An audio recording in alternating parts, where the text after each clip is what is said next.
کے بارے میں ہے۔ زکوٰۃ کا لغوی معنی علامہ راغب اصفہانی علیہ رحمہ نے جو لکھا ہے، فرمایا پاک کرنے والی یا پاک کرنا یا پاک ہونا، اور دوسرا معنی فرمایا کہ زکوٰۃ جس مال سے نکل جائے اس مال کو بڑھا دیتی ہے، یعنی پاک بھی کر دیتی ہے اور اس کو بڑھا بھی دیتی ہے، یعنی بڑھنا بھی اس کا معنی ہے۔ زکوٰۃ 2 ہجری کو فرض ہوئی۔ سب سے پہلے کلمے کا ذکر ہے، کلمے کے بعد نماز، اور نماز کے بعد زکوٰۃ کا نمبر ہے۔ نماز فرض ہوئی، پھر بعد میں زکوٰۃ فرض ہوئی۔ بے شمار مرتبہ قرآن مجید فرقان حمید میں زکوٰۃ کا ذکر ہے، نماز کا ذکر آیا، ساتھ ہی نماز کے بعد زکوٰۃ کا بھی ذکر فرمایا۔ اگر کوئی بندہ زکوٰۃ نہ ادا کرے تو وہ فاسق ہے۔ اگر وہ تاخیر کرتا ہے، ایسے ہی تاخیر کرتا چلا جاتا ہے، کوئی مجبوری بھی نہیں، تو گناہ گار ہے۔ اگر وہ انکار کر دیتا ہے، انکار کرتا ہے، تو وہ کافر ہے، ایمان سے فارغ ہو جاتا ہے۔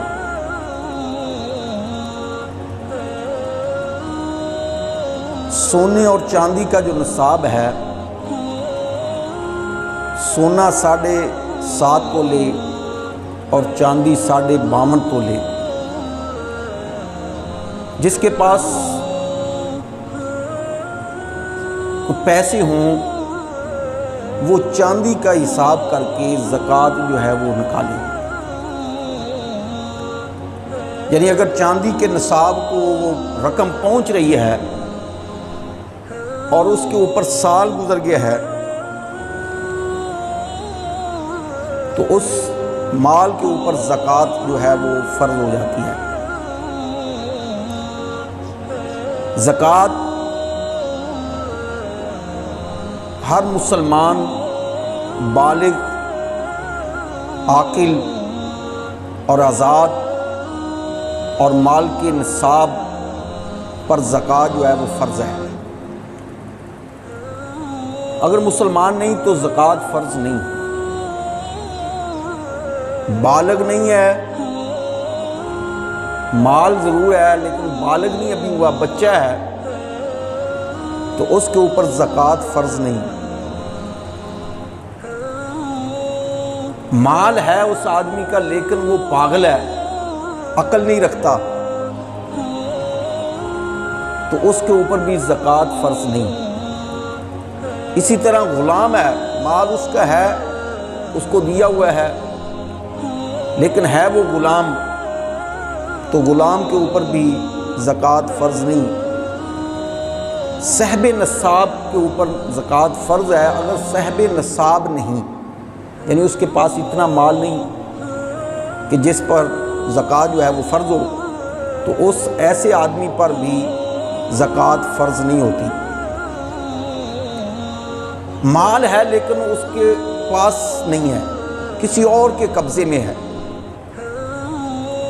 اب اس کے مال تو اس کو پتہ ہے میرا ہے، لیکن وہ مل نہیں رہا، قبضہ کسی اور کا ہے، تو اس پر بھی زکوٰۃ فرض نہیں ہے۔ اسی طرح حاجت اصلیہ جو ہیں، جو ضروری سامان، گھر کی ضروریات، رہائش کا گھر، گاڑی، پڑھنے کے لیے بکس، کتابیں، مستری کے لیے اوزار، جنگ کے آلات، یہ تمام چیزوں پر، یہ حاجت اصلیہ ہیں، یہ ضرورت اصلیہ ہیں، ان کے اوپر زکوٰۃ نہیں ہے۔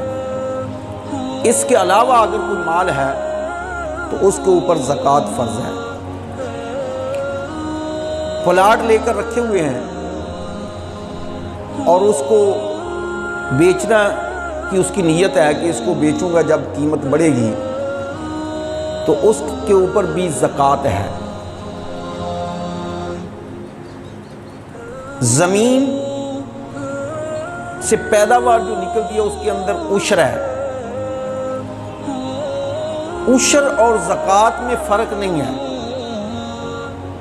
یہ ہم نے بنا لیا کہ پیسے ہیں تو زکوٰۃ دے دی، اور ادھر سے زمین کی جو بھی پیداوار آئی اس سے عشر نہ نکالا، وہ عشر بھی زکوٰۃ کے ہی زمرے میں ہے۔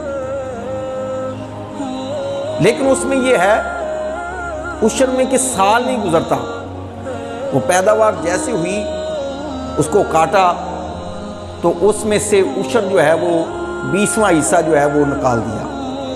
لیکن ادھر جو زکوٰۃ کا معنی ہے اس میں یہ ہے کہ وہ سال بندے کے پاس پیسے رہیں۔ ہاں درمیان میں کمی بیشی ہوتی رہتی ہے۔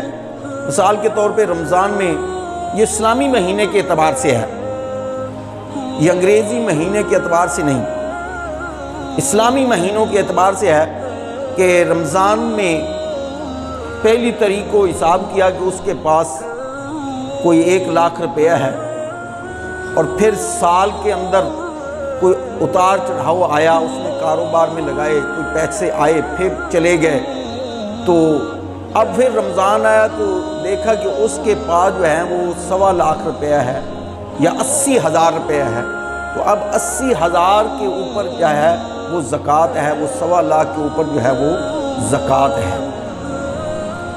اگرچہ درمیان میں وہ کمی بیشی ہوتی رہی، اس کا اعتبار نہیں۔ ہاں اگر آئیں نہ واپس ہٹ کر پیسے ہی ختم ہو جائیں تو پھر زکوٰۃ جو ہے وہ ختم ہو جاتی ہے، اس بندے کے اوپر فرض نہیں ہوتی۔ قرآن مجید فرقان حمید نے بے شمار مرتبہ زکوٰۃ کا حکم دیا ہے، والذین هم للزکاۃ فاعلون، اور فلاح پانے والے وہ ہیں جو زکوٰۃ ادا کرتے ہیں۔ یعنی اس آدمی کو فلاح ملتی ہے، وہ آدمی کامیاب ہوتا ہے جو زکوٰۃ ادا کرتا ہے۔ آخرت میں وہی کامیاب ہوگا، دنیا میں بھی وہی کامیاب ہے۔ خالق کائنات جو بندہ زکوٰۃ نکالتا ہے اس کو نواز دیتا ہے۔ جتنا مال آدمی کے پاس آتا ہے وہ اللہ کی ذات اس کو دیتی ہے، وہ کہیں اور سے نہیں آتا، اللہ کے فضل سے اس کے پاس آ رہا ہوتا ہے، اور وہ ذات غفور الرحیم ہے، معاف فرمانے والی ہے۔ اگر بندہ اللہ کی مرضی کے ساتھ اللہ کی رضا کے لیے اپنے مال سے زکوٰۃ نہیں دیتا تو خالق کائنات جس طریقے بندے کو مال سے نوازتا ہے اسی طرح اس کا دوالیہ بھی کر سکتا ہے، اس کے مال سے نقصان بھی ہو سکتا ہے، اس کا مال ضائع بھی ہو سکتا ہے۔ خالق کائنات جس آدمی کو مال سے نواز سکتا ہے وہ اس سے مال کو چھین بھی سکتا ہے۔ تو اس لیے زکوٰۃ جو ہے وہ رب نے فرض کی ہے، اور وہ زکوٰۃ بھی اس مال سے فرض کی ہے جو رب نے عطا کیا ہے، اور رب کے دیے ہوئے مال سے زکوٰۃ رب فرماتا ہے اگر تم زکوٰۃ ادا کرو گے تو تم فلاح پا جاؤ گے، تم کامیاب ہو جاؤ گے۔ وما انفقتم من شیء فہو یخلفہ وہو خیر الرازقین۔ خالق کائنات فرماتا ہے جو کچھ تم خرچ کرو گے، جو بھی تم خرچ کرو گے اللہ تعالیٰ اس کی جگہ اور دے گا۔ یعنی مال کم نہیں ہوگا۔ یہ دیکھنے میں ہوتا ہے کہ یہ ہمارا مال جو ہے وہ کم ہو گیا ہے، اتنا کم ہو گیا ہے، یہ 1 لاکھ روپے ہمارا زکوٰۃ میں چلا گیا، 2 لاکھ ہمارا زکوٰۃ میں چلا گیا، یہ اس میں سے کم ہو گیا۔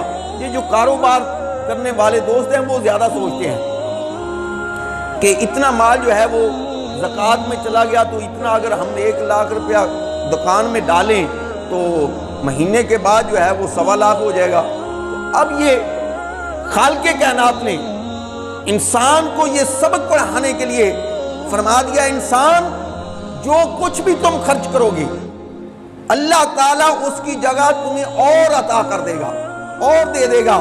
فرمایا بہتر روزی دینے والا وہی ذات ہے۔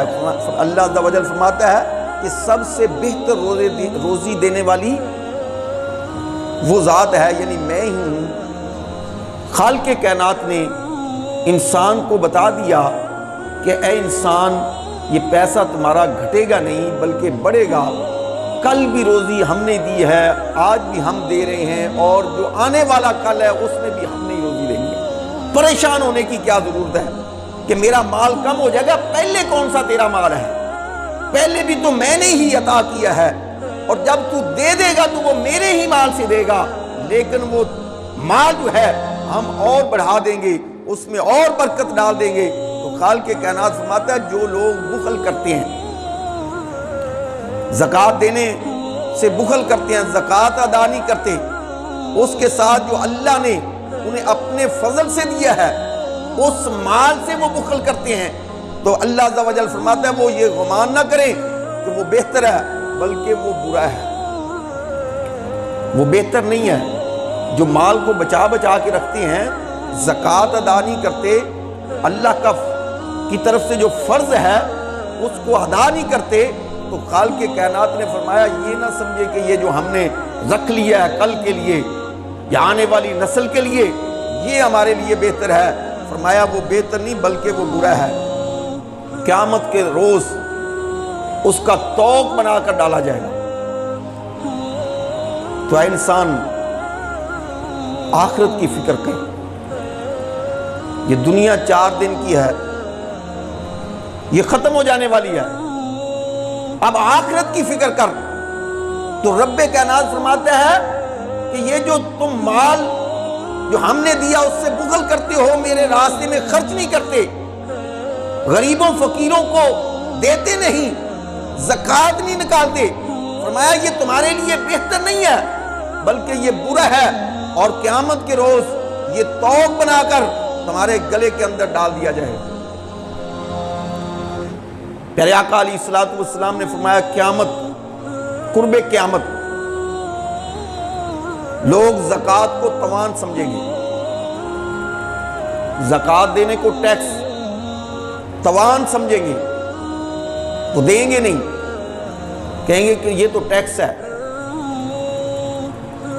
مال جمع کریں گے، غریبوں کا حق جو ہے وہ نہیں دیں گے، یہ غریبوں کا حق ہے،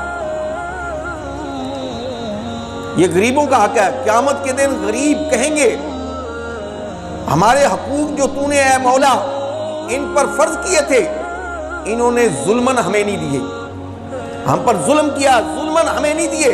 تو اللہ تعالیٰ فرمائے گا قسم ہے عزت و جلال کی، تم کو قریب کروں گا اور ان کو دور کروں گا، یعنی اپنی رحمت سے ان کو دور کروں گا۔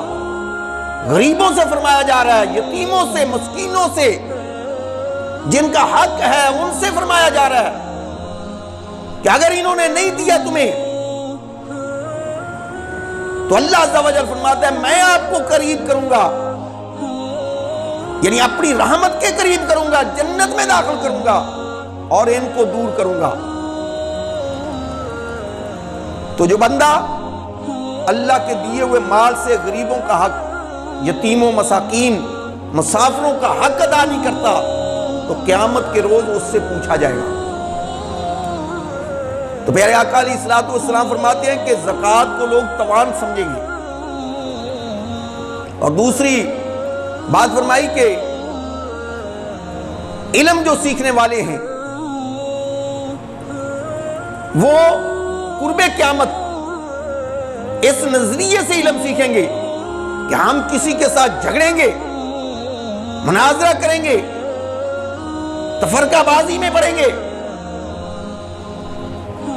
تو پیارے آقا علیہ الصلوۃ والسلام نے فرمایا یہ بھی قیامت کی نشانیوں میں سے ایک نشانی ہوگی۔ علم جو پڑھا جاتا ہے، پیارے آقا علیہ الصلوۃ والسلام نے فرمایا وہ اللہ اور اس کے رسول کی رضا کے لیے پڑھو، وہ اللہ کو راضی کرنے کے لیے پڑھو، لوگوں کو سیدھے راستے پر لانے کے لیے پڑھا جائے تو قرب قیامت ایسا علم پڑھا جائے گا، ایسی تعلیم سیکھی جائے گی جس سے لوگوں کے ساتھ جھگڑا